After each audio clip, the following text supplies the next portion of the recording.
Mahal kita, Wilma. Maniwala ka. Bitawan mo ang kaliwang kamay ko na hawak-hawak mo ng mahigpit. Sukdulan ka, Lando. Katawan ko lang ang minahal mo. Umiyak ako ngayon. Pumapatak ang luha ko sa kaliwang mata ko. Galit ako.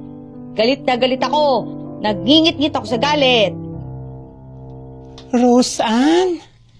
Si Android 18 ka ba ng Dragon Ball? Ha? Ha? Ano yan? Wala kang emosyon! Alam mo ba na yung bidang babae dito? Nagmahal! Nasaktan! Nagalit! Nagalit! Ganon! Sorry po, Direk. Ayusin mo nga. Direk, sandali po. Ayusin Ako pong mo. bahala. Ayusin. Cecily, ayusin mo. Alam mo naman, di ba, na wala akong paki sa love life? Kaya nga, pilitin mo na lang. Trabaho to, oh. Gusto mo bang maputulan ng ilaw? Hindi, di ba?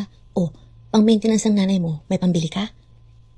Ano ba, mga inday? Diyos ko, may booking pa ako sa Quezon, Ito na po, Direk. Ano ba? Ito na po, wait lang po. Cecily, isipin mo si Jeric. Si Jeric. Si Jeric na bigla na lang nawala nang wala malang pasabi. Si Jeric na bigla na lang nawala nung malapit na kayong ikasal. Si Jeric na una at huling lalaki sa buhay mo.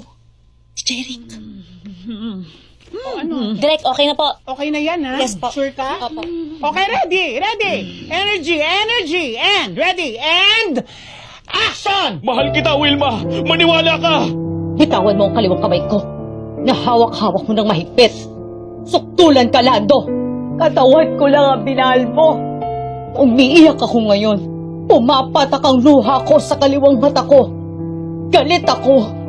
Galit na galit ako. Nagngingit-ngit ako sa galit. Ano yan? Ano yan? Ha? Ha? Ha? Ha?